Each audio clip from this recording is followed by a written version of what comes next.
Good evening, I'm Mike Knetter, and welcome to the UW Now Livestream series, where we bring you experts from the UW community talking about timely and important topics. Tonight, in celebration of Earth Day and in recognition of the university's long history of study in conservation and the environment, we have two guests speaking on trends that can shape a greener future for our planet. Joining us tonight is Martha Goodell, the co-founder and managing partner at Enigami Partners, and a member of the Nelson Institute Board of Visitors. And along with her, we have Tracey Holloway, the Gaylord Nelson Distinguished Professor at UW-Madison. Martha, Tracey, thank you for joining us tonight, kicking off our Earth Day festivities. This is a great time to focus on some healthy trends that we're seeing out there that I know you're both very involved in. Thank you, Mike. It's a pleasure to be here. Thanks for the invitation. So we will start off tonight with Tracey, who, as I mentioned, is the Gaylord Nelson Distinguished Professor in the Nelson Institute for Environmental Studies and the Department of Atmospheric and Oceanic Sciences. Her scientific work is at the intersection of air quality, energy, climate, and public health. Professor Holloway is the team lead for NASA's Health and Air Quality Applied Sciences team. That team connects NASA data with stakeholders and decision makers in air quality management and public health. She also co-founded and led the Earth Science Women's Network. And among her awards, she was a Stanford University Leopold Leadership Fellow, American Association for the Advancement of Science Leshner Leadership Fellow. She's been a TEDx speaker and was the first recipient of the MIT Clean Energy Education and Empowerment Award. And to top it all off, she's also been recognized for her dedicated mentoring of undergraduate students at UW-Madison. Tracey studied applied math at Brown University and earned her PhD in atmospheric and oceanic sciences from Princeton, and we are really happy to have you on the faculty at UW-Madison. Thanks for being here, Tracey. Thank you so much. It is such a pleasure to be here this evening. And of course, I love being on the faculty at the University of Wisconsin. So I think my slides are about to come up. And I was really excited by the title of today's seminar, where we're talking about a cost-effective green future. And there's so many places to start on that topic, with the cost and the effectiveness and the what does it mean to be green. But I'm going to start thinking about the future. Next slide, please. One of the projects that I've been involved in for the past year or so is one that actually is not just about my role as a professor at the University of Wisconsin, but also about my role as a mom. I'm one of the 9 founding members of the Science Moms program. And next slide, please. This is actually a group of scientists from around the United States who we all study climate from different perspectives. And we're all moms. And this is a nonpartisan outreach and educational effort that I was invited to participate in by Catherine Hayhoe. She's one of the leading spokespeople for climate education. And this is really an effort to take the Wisconsin idea to the broader public. This program has been featured in the New Yorker, in the Washington Post, in the Los Angeles Times, and it's been a real honor for me to be featured in the Wisconsin State Journal and the Milwaukee Journal Sentinel and other avenues. But one of the reasons why this has become, I think, such a exciting program is really because it is thinking about the future in a very personal sense. We're really thinking about kids and moms and planning for the future. Next slide, please. And I've been a scientist for about 25 years, long before I was a mom. And now I have an 11-year-old and a 1-year-old. He just turned 1 a couple days ago. And so I'm thinking about the future, both in the way that I've been doing for many years as a scientist, by looking at the data and thinking about the trends and thinking about solutions, but also from a very personal perspective and thinking about what does this mean for my kids. I do all these things to try to make their life better every day. And what is their life going to look like? And 2050 is a number that comes up all the time when we're thinking about the future and climate and, planning infrastructure. And 2050 feels so far away, or at least it's always felt far away to me. But now my little Henry, he's going to be 30 in 2050. That doesn't seem that far away anymore. So, I think just as we're thinking about cost-effective green future, I wanted to kind of start with something pretty personal to me, which has been my own kids, but also this program that is trying to think about solving these big picture problems and not leaving them as a problem for our kids to fix, but doing something today. Next slide, please. The good news is, from my perspective, that we have so much experience solving problems. And I tend to be an optimist, and I like to look for, what are the success stories? Where can we learn positive experiences to inform the future? And my area of research really comes from this interest in trying to find the good news hidden in maybe the problems. And one of those is really air quality, the what we breathe that's in the air. These are chemicals that sometimes we can see them, sometimes we can't. But in the United States, they've been going up and up and up until 1970. And this is a picture of Boston on a particularly dirty day in 1969, but you would never see a day like that in Boston anymore. And the reason is, in 1970, that was the year of the first Earth Day. That was the year the EPA was formed. That was also the year the Clean Air Act was signed. And immediately after that decision was put in place to take action, the story when it came to air pollution turned the corner. Instead of air pollution getting worse, things started to get better. Next slide, please. In fact, if you look at that purple line at the bottom, that's the aggregate of the 6 most commonly thought of air pollutants. In the terminology of the Clean Air Act, they're called criteria pollutants. They're things like particulate matter and sulfur dioxide and ground level ozone. And they have been coming down drastically since we turned that corner in 1970. And even though air pollution has been getting better and better, the air's been getting cleaner and cleaner, that has occurred while our economy has grown, our population has grown, the number of miles we drive has grown, the amount of energy we use has grown. So there's this, I think, important lesson to be learned here, that solving environmental problems does not need to be some hypothetical, distant hope. We have experience. We've been doing it. And the United States has turned this corner, even while some other countries have continued to have dirtier and dirtier air pollution. So it's a choice that we've made, and we're benefiting from it now. Next slide, please. Mike mentioned that one of the hats that I wear is leading the team for NASA to try to make satellite data more relevant to decision-making, air pollution, and public health. And these satellites up in space can see chemicals in the air that we can't even see with our eyes. And this is one example. This is nitrogen dioxide, an invisible gas that comes from cars, trucks, power plants, pretty much anything that burns. And here it is in 2005, which was the first year that we have data from this instrument. Next slide, please. And here it is in 2019. And the reason why it's so much less is because of the strategies that have been put in place to clean the air, not just since 1970, but even in the past decades. You may have seen these same satellite data in other contexts. They got a lot of publicity to show the change in air pollution during the early lockdowns during the COVID pandemic last year. But the truth is, we've been seeing trends and decreases in air pollution over the United States ever since these satellites launched, and through other data all the way back to 1970. Next slide, please. I mentioned this team that I lead, the NASA Health and Air Quality Applied Sciences team. And one of the reasons I find it so fun to be leading this team, other than, of course, it's very cool to be working with NASA and being a spokesperson for NASA activities, but actually the data available from these satellites is amazing.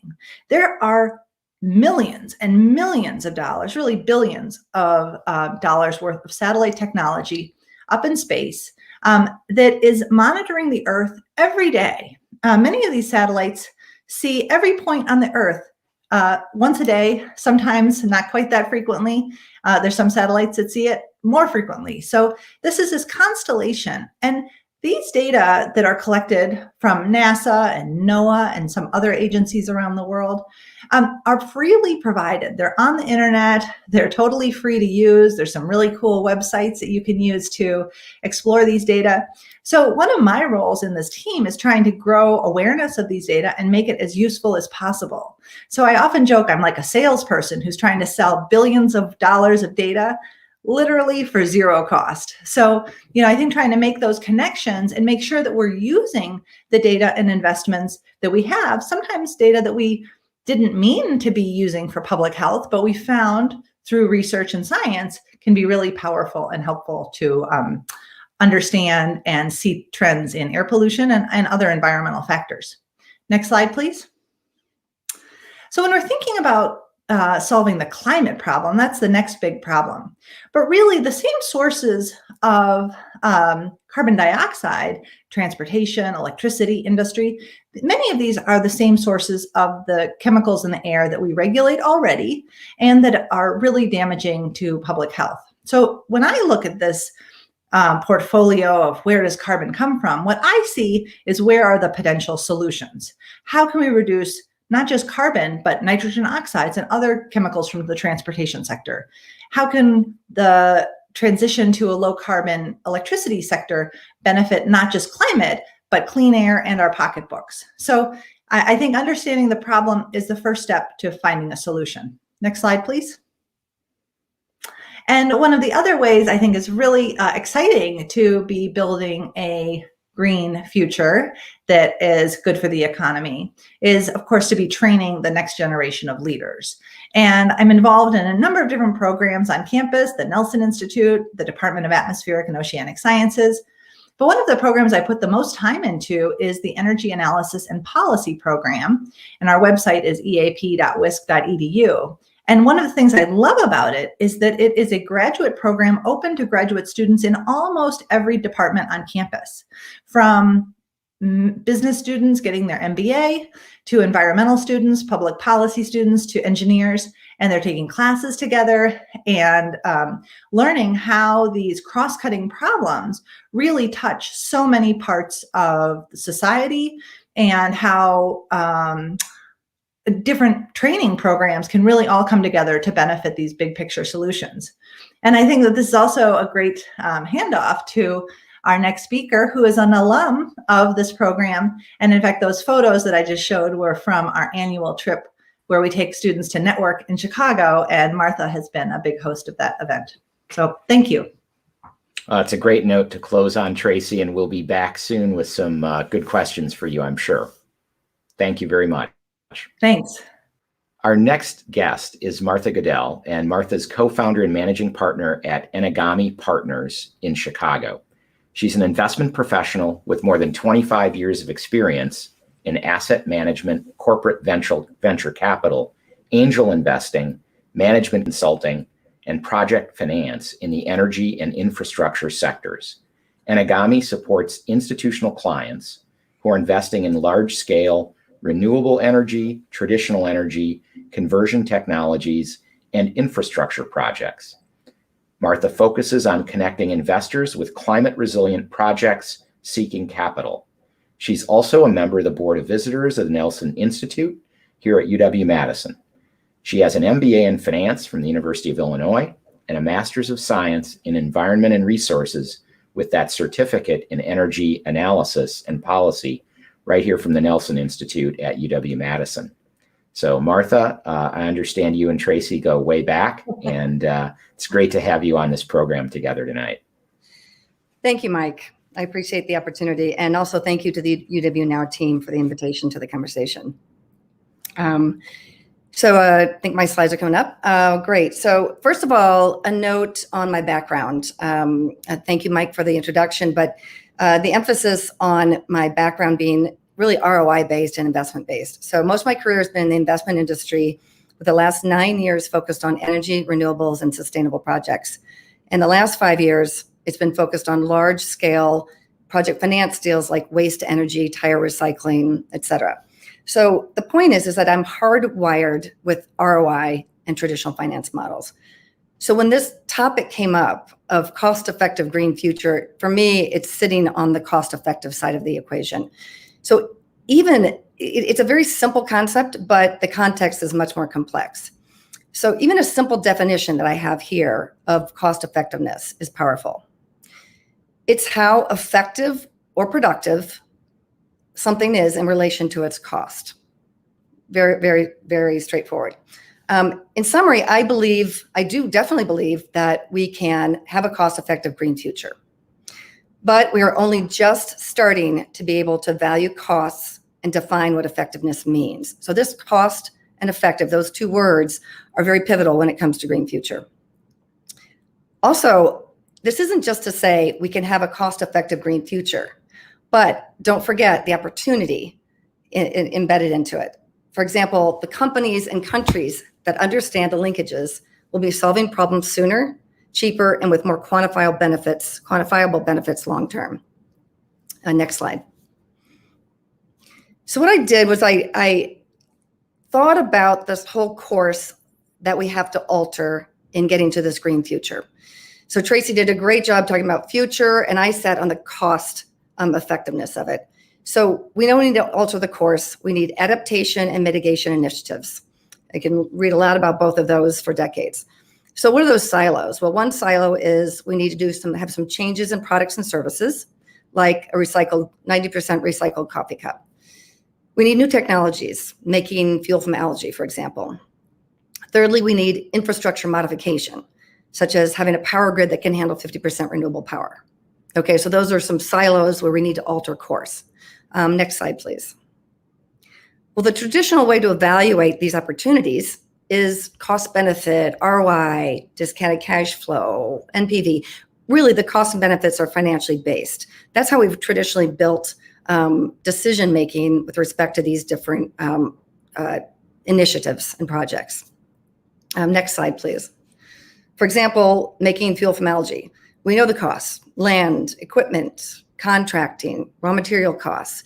This is traditional pro forma for a financial professional.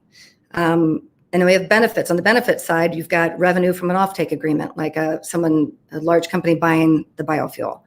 You also have renewable energy credits. Great. Well, that's a very traditional way of looking at a pro forma or an analysis for decision making. But if you notice, only one of those inputs is related to the renewable energy, the greener future, or altering our course, adaptation and mitigation. It's the word renewable energy credits. And that's really where this modeling gets limited. Next slide, please. So what's been happening over the last 2 to 3 decades has been a focus initially at the academic level and now more at the practical level of a systems level approach. So let's look at the costs and benefits and how they account for a more complex picture, a more complete picture of systems and inputs. You've heard it called ecosystem approach. I actually like to call it a more reflective ROI, because I'm still in my job looking at projects, a shrimp farm, organic shrimp farm. I'm looking at that from an ROI perspective, but how can we look at it from a more reflective perspective? Next slide, please. So I gave 3 examples how things are being modeled more with the systems level approach. For example, if you're a product company, a consumer products company, these companies are increasingly modeling life cycle analysis of the coffee cup. So they're looking at a 90% recycled coffee cup. How do we really evaluate what the costs go into that? So LCA has been around for decades, but it's really exploding in popularity and applicability. So life cycle analysis is a very rigorous modeling tool to evaluate an environmental impact. And this LCA concept, there's many iterations, many applications of it, but it really comes from the systems level approach. But I started thinking about how that systems level is being applied to other areas as well. So you've got new technologies. So you're making fuel from algae. Well, if you're a Fortune 500 company looking to risk mitigate your corporate portfolio that's traditionally carbon-based, we know a lot of the oil companies, that are highly carbon-based, but they're looking at a systems level perspective of their company and trying to risk mitigate their revenue stream. So they're looking at it from a systems level of investing in algae to actually help benefit their corporate portfolio, and then therefore a more reflective ROI. Also, from an infrastructure modification, how are the systems level approaches and models of those being applied to infrastructure? Well, NREL is one of our national labs. It's the National Renewable Energy Lab, and they've done a life cycle assessment harmonization project. So they looked at all the different LCA models out there that have been done for renewable energy. So they're trying to help risk mitigate the opportunities of investing in the sector. So how can we have a power grid that can handle 50% renewable power? Well, we also have to look at systems level approach to those inputs. And so this is a lot of different ways that we can actually model. Next slide, please. But if you get back to the initial sentence, which was really the cost effectiveness of a green future, this is almost climate resilience 2.0. It goes one step beyond this reflective ROI. So when people say green future, really that infers a little bit more than reflective ROI. You're embedding even more. You're looking at externalities. Tracey talked about air quality, one of the most famous externalities. You know, we have air quality issues in the US because of China's air quality. So, you know, green future, it embeds more of this concept of reflective ROI or life cycle analysis, et cetera. And I bring the externalities up, whether they're tangible or intangible, because those externalities need more than systems modeling to risk mitigate. Innovation in finance, innovation in policy, these are just as important as reflective ROI and really getting the cost effectiveness and going towards a green future. And it can't be understated that once you go from, let's say, a corporate level on a product side, and you go up the food chain and you're looking at more of an industry influence, you start to need the government or industry groups to actually impact these scenarios more to get closer to a green future. But we've done this before. SO2 regulations, even the Federal Protection for Nuclear Energy, even DARPA, RPE, these are all entities and initiatives that help risk mitigate industries to incorporate externalities. So again, cost effectiveness, well, how do you actually define that? You need to look at a larger swath of the marketplace. Lastly, complexity is also an opportunity for early entrants and global leadership. I can't emphasize how much the projects I see and the successes I see in the industry is when people took a leadership role and invested early. Next slide. So I thought I'd use a case study. So this is a good example of the projects that I see. I had, my clients are twofold. I have funders that are my clients, and I also have projects that need the funding. And we had a project come to us, it was a $150 million wood pulp to biofuel facility, effectively a new refinery.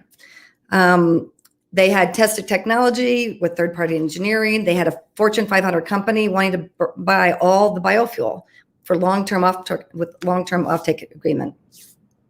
They had capital, land. The business case was very powerful, experienced management team.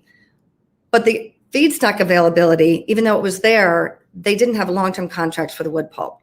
So I bring this scenario up because it's really key to the need we have to have innovative financing help bridge this gap of getting to a greener future. So it's not just on the product side, but on the infrastructure side. Because if you look at traditional refineries, it's oil to gas. Well, the pricing mechanisms of a traditional refinery are correlated. So you've got oil and gas, the pricing mechanisms are correlated so that the refinery that sits in the middle can live on a margin between the two inputs and outputs. Well, if you have a biofuel facility, the inputs and outputs aren't correlated. So you've got wood pulp that comes from the forestry industry. Well, that's a different pricing mechanism than the fuel industry. So what I see in my job every day isn't that bad technologies that aren't successful. It's that we're not evaluating the costs and the benefits of doing this kind of project. And this is when you need maybe external support from whether it's insurance products or financing mechanisms or a government entity that can risk mitigate a project. So this is kind of a really great example of we need to start defining the costs and the benefits better. Next slide.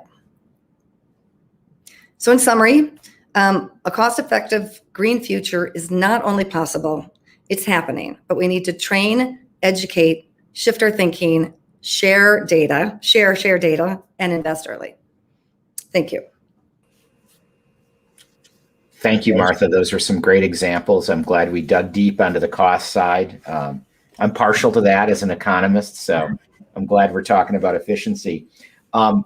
So I want to ask you a question, Martha. You know, we're talking about raising taxes now, and you know, in this country, we tend to raise taxes by taxing mainly incomes of people. There are property taxes, sales taxes, but incomes are a big thing, whether it's individual incomes or corporate incomes. What would you think about focusing the tax code on raising some of its revenue by taxing some of these things that are present in this life cycle analysis that you mentioned, but maybe don't show up in the kind of traditional analysis when you're doing, you know, discounted cash flow for a project because of the externalities? Any thoughts on that?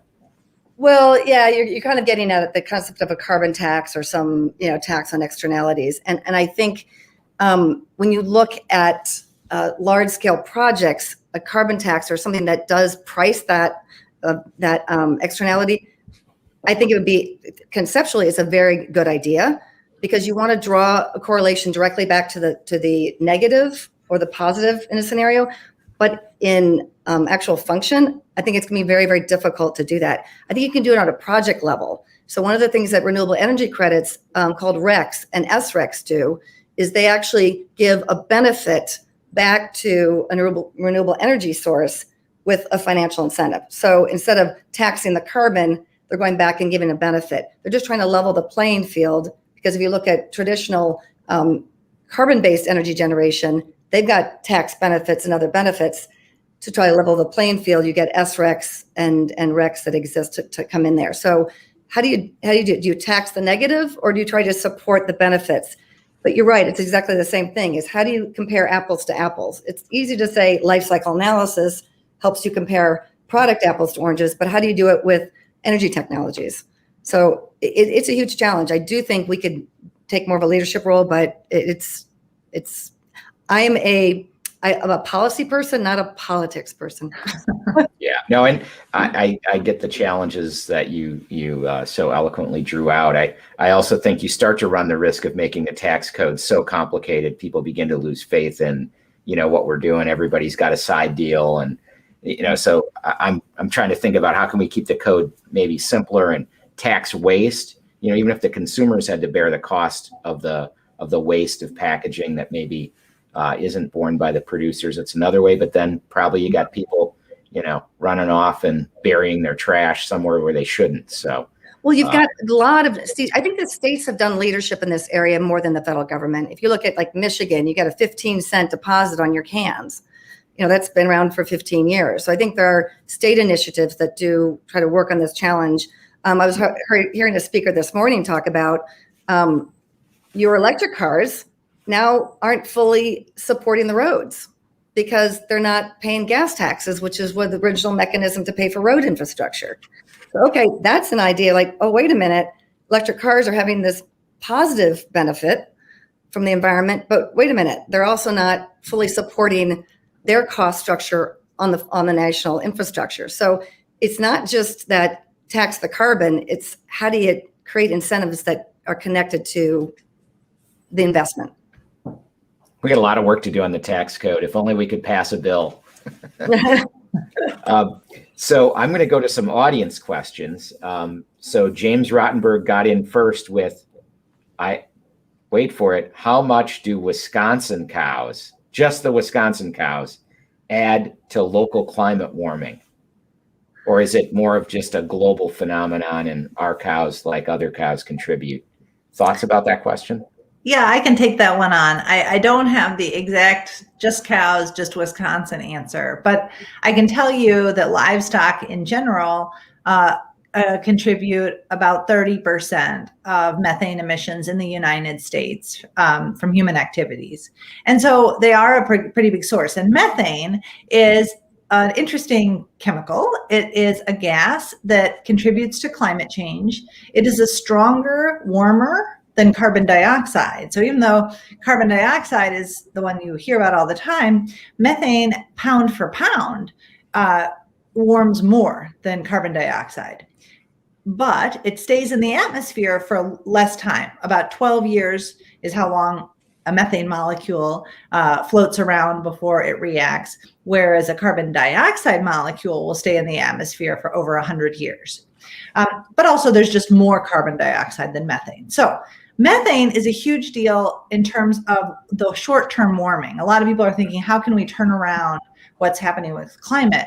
And we do have to take action on carbon dioxide, but there are all these other gases and particles that affect the climate on a shorter time frame. And so methane has emerged as kind of a superstar of that dialogue, because say, well, if we can cut methane, then we might be able to show a real bump in tackling the warming that we're seeing on a shorter time frame.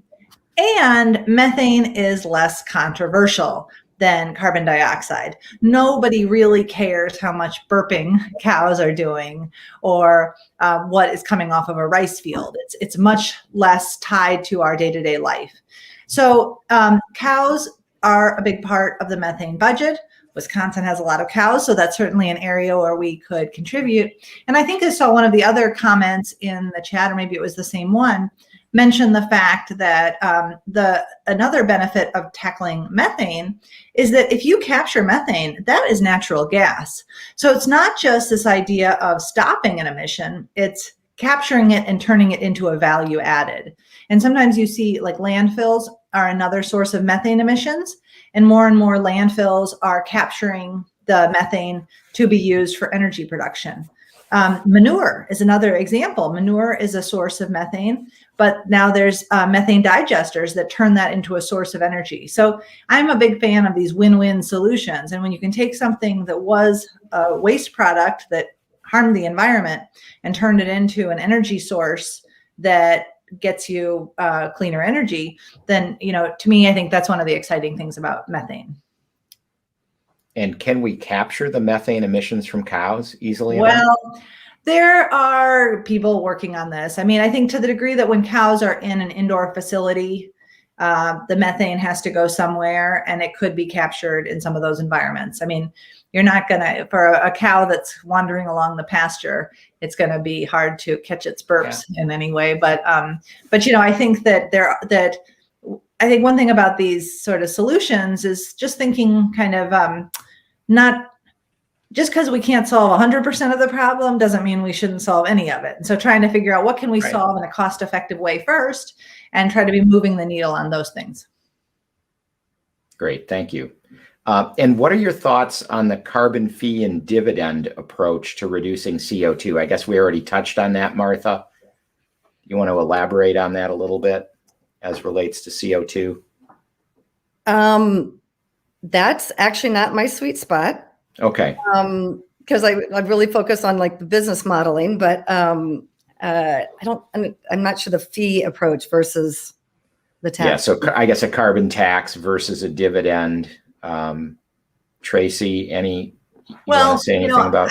I think these are all really interesting topics, and I do, try to stay up on all the different types of solutions that could be proposed, solutions not just technical and scientific, but economic and policy.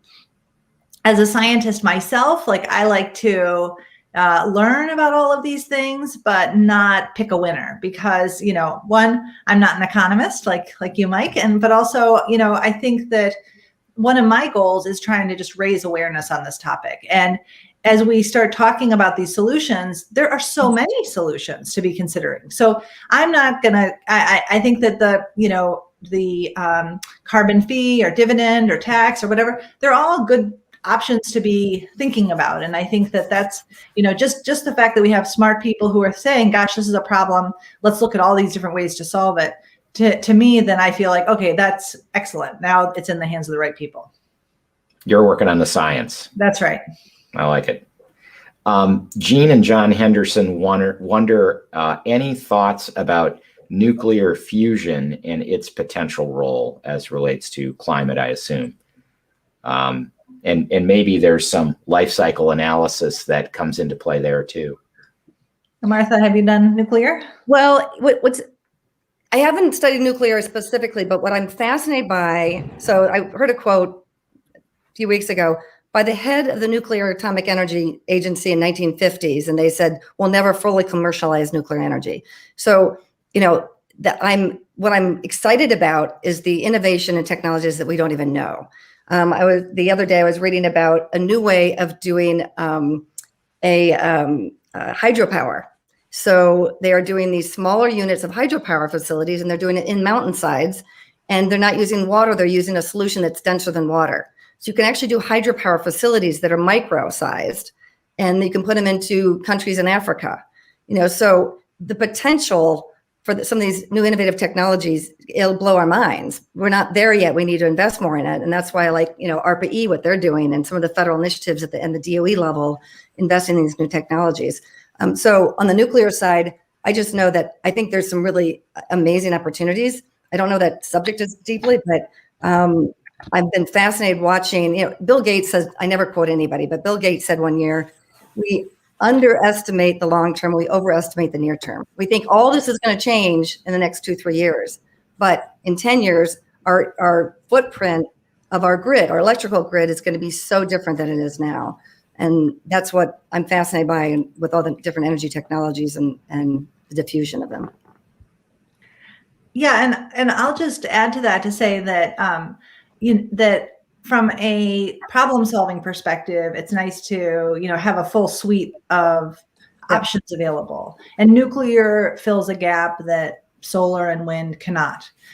There's certainly different ways to think about it, but Martha mentioned microreactors, and my colleague at the university, Paul Wilson, is a huge a world-renowned expert on nuclear, and also very much thinking about how do new technologies fit into policy frameworks. So he's the chair of the engineering physics department, and he's thinking about the policy applications. And he'll actually be talking on Friday. We have a new series called EAP Exchanges on the topic of microreactors. So just what Martha mentioned as sort of this next generation way of thinking about nuclear, I think that it's a technology that has, a lot of baggage, and it's evolved in a specific way. But there's new technologies around the corner for nuclear that could change the way we think about it. And, I'm not the expert, but luckily Paul's talking just next week if you're interested. Well, and I think one other thing to talk about here is the second valley of death. So if you look at early stage technologies, energy, environment, everything, we have a lot more money going into the private markets and venture capital money. So that's more of a tested market for new technologies. And you've got ARPA-E that brings in a lot of money in the early stage tech side. What we're really lacking is that second valley of death. So the first valley of death is early stage money. We're getting better at that. But then if I've got a biofuel facility technology, and they want to go from a bench scale to a pilot to a full commercial scale, the money for that, which has been de-risked to a point where there's money to go into the investment money, but it needs that 50 million. So that second valley of death in nuclear, in biofuels, a lot of different technologies is really lacking the good market for it. And it's interesting, even watching some of these SPACs and stuff going on, that people are searching for new ways to fund and de-risk projects. And so I think that's one of the areas where I've been watching a lot, where family offices have been stepping into some of those second valley of death opportunities. Exciting. I'm not sure either of you will tackle this one, but I'm going to ask a question from Sue Hilty, and that is, can one use design thinking for this new green future? I will tackle that, Mike. Good. Because so a number of years ago, actually, I ran an innovation competition to encourage solutions on climate change. We were actually the largest collegiate innovation competition, neck and neck with MIT. And so there's some great stories about the student innovation projects that came out of that. But that really helped me be thinking about what is the innovation process and how do you take a problem and find solutions. And that's where I began learning about the design thinking process that was sort of pioneered out of Stanford. And, there's no question, you have a problem, you need solutions, and thinking about a systematic way to reach that solution, my understanding is that's really at the heart of the design thinking framework. Now, I have a 6th grader, and he is taking, electives in middle school. And in the tech elective, actually, they're teaching these kids the design thinking framework, the different steps, the circling back, iterating to find better solutions. And I feel like, wow, this is what I've been learning as a professor. This is what our graduate students are learning to come up with these solutions.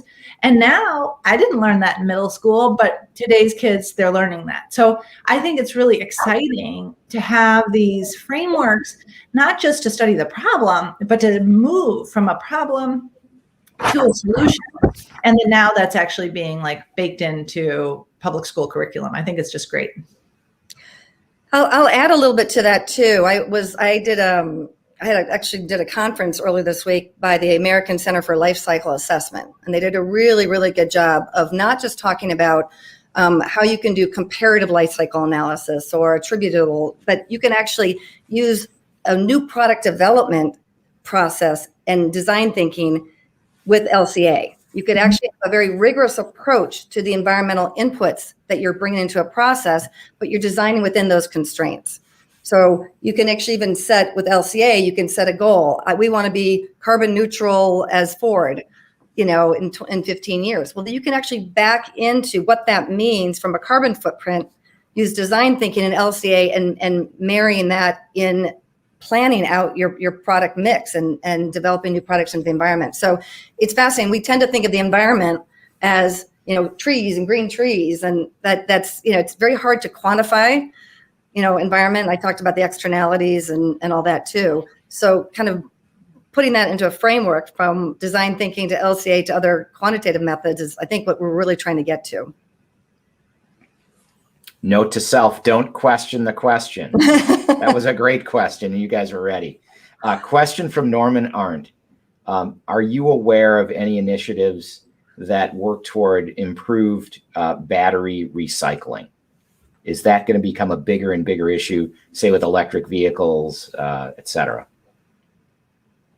It's huge. What I've been reading a lot about is in addition to better ways to recycle batteries, is there's been more state laws put up for review in the last 24 months than in all of history combined. And there are more battery laws, not just on battery storage for a better grid, but actually innovation in battery power at the state level, like from some of these incubators. And even Illinois has got a state-based technology energy incubator that was statutory from many years ago. So the money kind of flows in through the energy companies, but and focused on a lot of grid and battery subjects. So I do know that the battery question, not just from recyclability and rare earth metals that are in them, but also from a diffusion of the technology in our energy grid and in other ways. I think that's an area where we've only hit the tip of the iceberg on battery power. Okay, we're going to go to the game show segment now, where I'm going to give you a scenario, and I'm going to ask you which thing we should be doing. We're buying groceries, paper or plastic? Well, I'll take that one because I used to teach a class and I would talk about this exact issue in my class. And, I think that this is a perfect example where we're confronted with decisions every day, what to eat for dinner, what to use at the grocery store. And the answer to that is not obvious. And one of the questions is, are you concerned about which one is going in a landfill? Are you concerned about which one took more energy to create? Are you able to reuse them? Are you able to recycle them? And for the most part, actually, plastic takes less energy to create, it takes less space in a landfill, and it's easier to recycle. On the other hand, paper is more widely recycled. Actually, here in Madison, they just discontinued our plastic bag recycling program, but you can still recycle paper bags. And also, there's this question of, are you going to reuse them again? And at least for us, I think it's a lot easier to reuse the paper bag. So when I'm at the grocery, I'll confess, I usually get paper, but I do that because then I can recycle it and I can reuse it, even though for many metrics, plastic checks more boxes. Do you think we'll ever get to the point where we might get guidance like we do on nutrition? You know, I walk into Whole Foods and they tell me some things about the nutrient quality of different fruits and vegetables. Will we get to a point where we have more disclosure?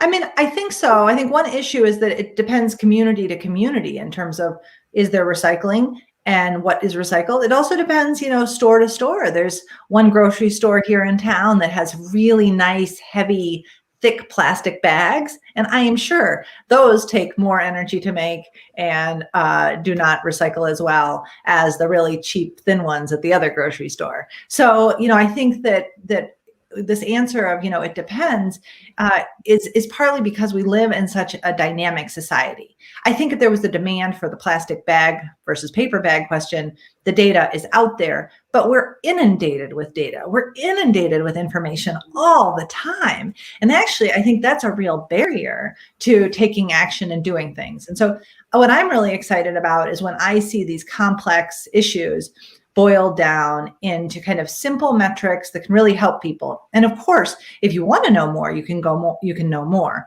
But one example, actually, since we're on the grocery store topic, is some of the grocery stores have, you know, these sustainability metrics around fish, because that is really a complicated topic too, about how is it harvested and how is it grown and what are the populations and all of these things.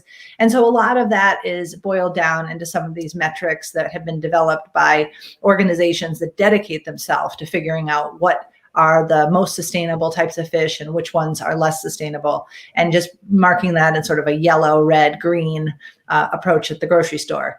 You know, if there was a demand for that with the paper and the plastic bags, they could do it, but I think it's maybe a bridge too far in terms of what people want to know. I'll answer, Mike. One of your questions that you just said was kind of about the standardization subject, and what they are trying to do, especially in LCA, is there's national databases. Of course, they're, you know, if you're a company, you want to do LCA, sometimes you have to, you know, they're licensed and all that, but they're really trying to get a handle on how do you quantify, you know, the cow burps, you know, and if you can actually get it down to the smallest unit, like a functional unit, you can actually start sharing functional units.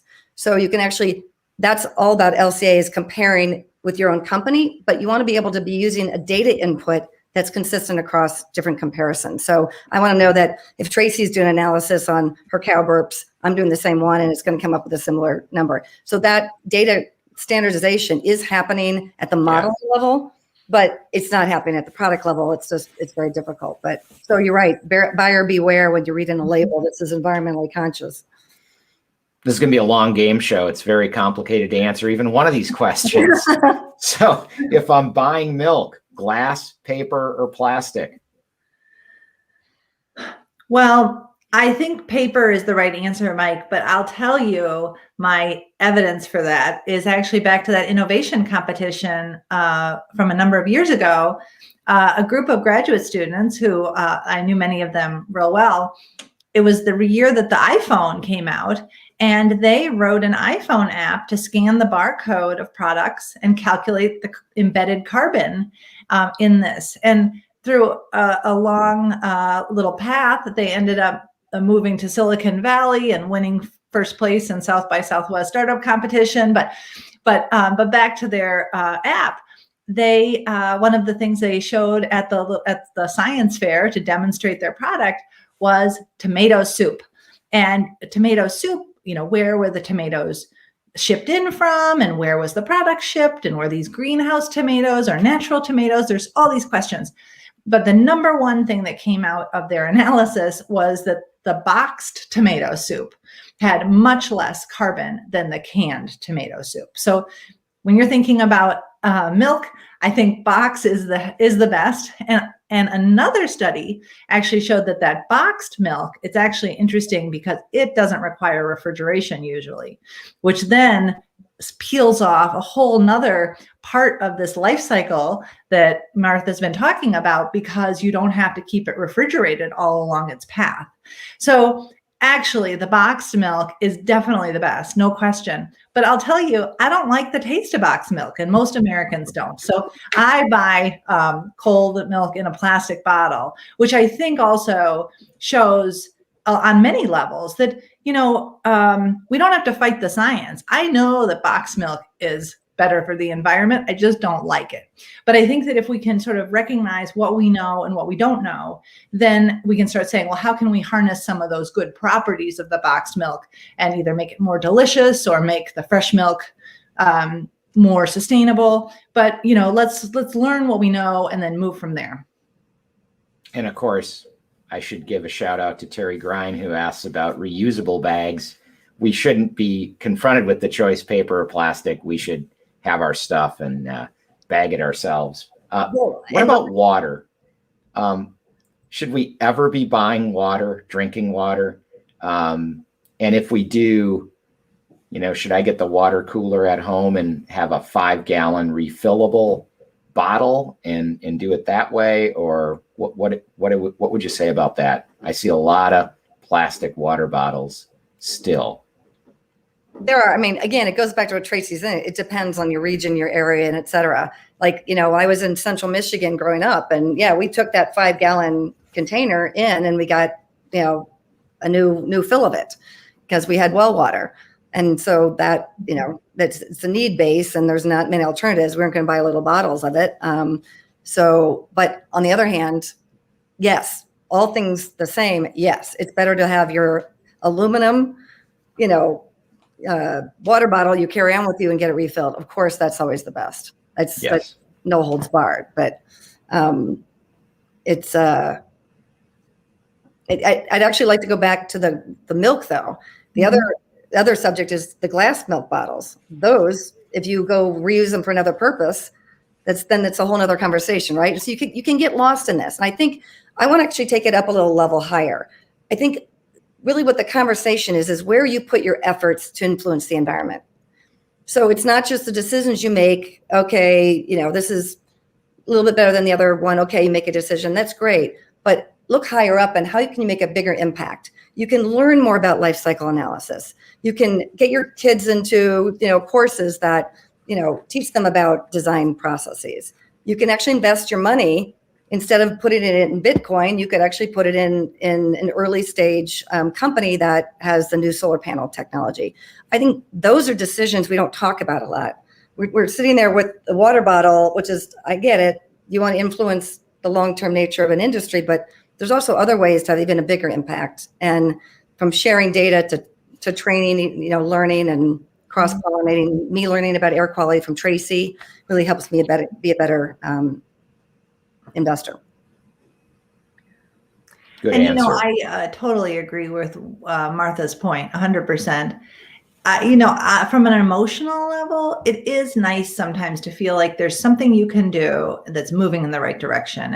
And I do think, the bottled water issue has really gotten a lot of traction on college campuses. Some campuses have banned those water bottles in part because it's such an easy thing. And back to the cost effective, it's free to use the water fountain versus paying, maybe $2.50 for a bottle of water that you drink in a snap. So I think trying to find these opportunities that just are common sense ways to save money and reduce waste and be moving in the right direction. To me, that's, it's part of the solution, but it's also part of just changing the culture and the way we think about these issues. That's it. The system process, the system level thinking, that is so key. It's like we have to change the way we think about something as opposed to, reading something, take it for granted. It's what is that system level that wraps all the way through a product, all the way through a service, solar energy, solar panels create carbon, they're carbon creating to make them. Got it. So you have to include that into the whole equation. Again, it's the system level thread that we have to keep retraining our brains in. I guess it would be, really wonderful if we could get to a point where we had done enough of that system level thinking on different things that everyday people are confronted by and say, these are the 10 things that really move the meter. And then maybe just like the yoga studio has the 30-day challenge, can you do this every day for 30 days? maybe we should be doing these 10 big things, that kind of commitment. And you guys could issue the stars for people that carry that out. Mike, think about this. One of the best examples of system level thinking and incorporating externalities into a decision is what Tracey talked about in SO2 regulations in the 1970s. And National Geographic has a really good air quality issue this month. And it really talks about not just air quality in other countries, but how good the US has done at improving that scenario. So that's actually textbook system level thinking and incorporating externalities into a federal level decision, that this is an externality that our health is being impacted. So that's a decision reflected on that. So that's exactly, it's a great example. I was actually going to use the example and Tracey covered it. So. And I'm not, it may sound funny to talk about the yoga challenge and kind of giving people public recognition for doing the right thing. But, the free rider problem looms large with all of these things. Mm-hmm. And, none of us could possibly feel like our own individual actions are going to amount to anything because, each of us just too small against the scale of the whole environment. But we all have to begin to change behavior. And if there was a way to kind of have recognition for that, even if to some extent it would have to be on the honor system, I think we should be thinking about that because people's choices end up being important in the aggregate, but they might not, it's hard for some people, I think, to feel like their actions ultimately matter enough. Mm-hmm. Well, and with the Science Moms program I work on, the message that we're trying to get out is that the number one thing someone can do for climate change is to talk about it, because it's shifting the conversation, making this an issue. Studies have shown that the majority of people care about climate change, but don't talk about it. And if we don't talk about it, then we can't think about the right solutions. We can't raise awareness in our communities and organizations. So, even if we sometimes use the paper bag or eat hamburgers or, all these things that we don't drink the boxed milk. I think just being here, talking about this, recognizing that there are solutions and that it's not on any one person's shoulders, but there are solutions out there and we can solve them as a society. Well, we have one more game show-like question. Jim Kennedy wonders which alternative energy is going to become more mainstream for industry or consumers in the future. Will it be electric, wind, solar, geothermal? It's interesting. My master's thesis was on solar. It was on utility scale solar, and we think traditionally about solar being less expensive over time as the main driver of the increased adoption of solar, but it's more it's multifaceted. It's cheaper for companies to have solar panels on the roofs because the contracting is cheaper. We have different financial incentives in embedding solar into your tax base, et cetera. But I think the one thing we forget is as the cost of something like solar drops, the adoption level, like in a line across the United States, moves up. So this is the intersection between Tracey's area and my area, which is, weather and climate and actually productive capacity of a technology. So that line moves up the United States as it gets cheaper and cheaper and cheaper. So you suddenly have communities in Southern Michigan who it's now not just with incentives it's cheaper. It now becomes cheaper just on the pure basis of the fact that the panels are cheaper. Therefore, the sun I get, which isn't going to change, and now pops the business model, the business opportunity for it. So now you move this line up and suddenly you have all these other opportunities for solar. So it's not just the lower cost that where sun is plentiful, it actually changes the ROI for solar all across an area. And so for me, I think that's going to have leaps and bounds in the future improvements. Now we've got offshore wind.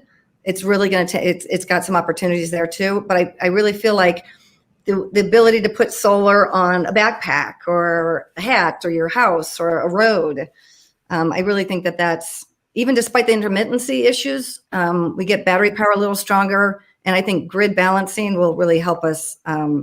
So that for me, but I'm a little biased. Well, I'll just say, I think the nice thing about electricity is that you can get it from solar or wind or nuclear or burning stuff or even geothermal. Electricity we can get from almost anything. So one of the frameworks that a lot of experts are thinking about is this idea that if we clean up the electricity grid and move as much as we can onto the electricity grid, then it's a way to be moving away from liquid fuels like in our car, and then having more things electric and then cleaning up electric, because we can do so much with electricity. It's such a flexible form of energy that then it opens the door to a whole portfolio of options, and we can tackle what becomes the cheapest when it becomes the cheapest. Can be transported pretty well too.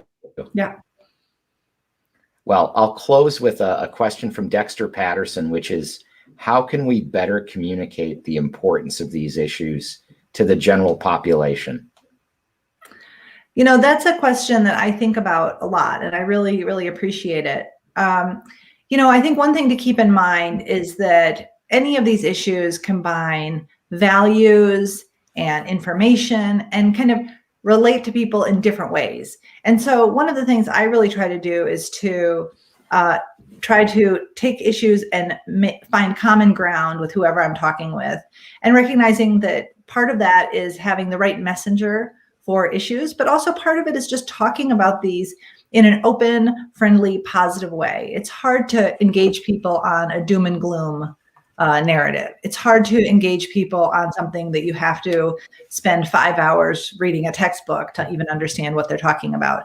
So, you know, I think that this idea that there's tons of information, tons of data being available to answer technical questions, including one in this chat that talked about NO2 being brown, which it is, but you can only really see it at really high concentrations.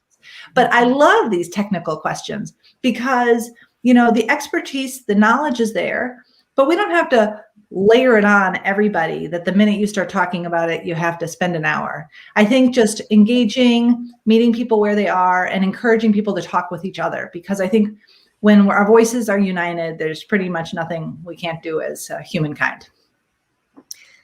I totally agree with Tracey. I'd go one step further in what my pet area is I'm fascinated by the graphical representation of complex subjects. And so I spend a lot of time, there's books out there, you know, there's whole people that just study that, especially in the sciences.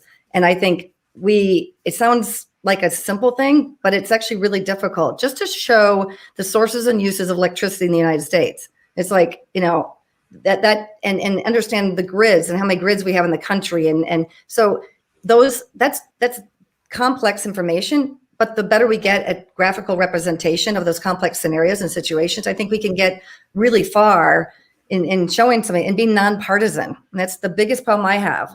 You know, oh, you're an environmentalist, you're a Democrat, whatever. It's like, we can get the partisan rhetoric out of the conversation and talk about the sciences and describe complex scenarios with graphics and get people to, you know, to learn and get excited. I think you can tell I get totally excited about the subject. We have so many different opportunities to improve and to get ROI. You know, I'm a finance hat. There's money to be made in these technologies and initiatives. It's not just about how can we get, you know, a governmental entity to donate money to a project. There's huge potential. Well, I'll answer Dexter's question. We should have you two talking about this subject more in public. That would help bring people around, I'm sure. This has been a really great conversation. I want to thank both of you for sharing your time with our audience tonight. I would love to have you back in the future at some point to go a little deeper on some of these topics or related issues, if you're willing. So thank you very much for being here. Pleasure. Thanks, Mike, for the opportunity. It's been great. Thank you very much. Well, and thanks to all of you for joining us tonight. If you're interested in celebrating Earth Day, in addition to what Badgers might do to celebrate anything, you could check out the Nelson Institute's Earth Day Conference, which is a free 2-day conference starting on Thursday, April 22nd. The UW Now will, of course, be back next week, April 27th, when we will host the former Supreme Allied Commander of NATO, Jim Stavridis, and he will be talking about the potential future rivalry or current rivalry between the U.S. in China, and he'll be joined by Professor Jessica Weeks from political science and a player to be named later. So I hope you can tune in next week.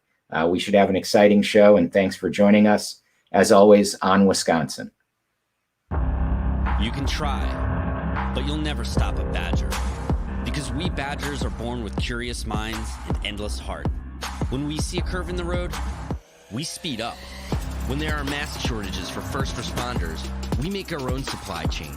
When there's a world on pause, we sharpen our claws. Through thunder, fire, and pandemics, we'll keep going. Because after all, you can't stop a badger.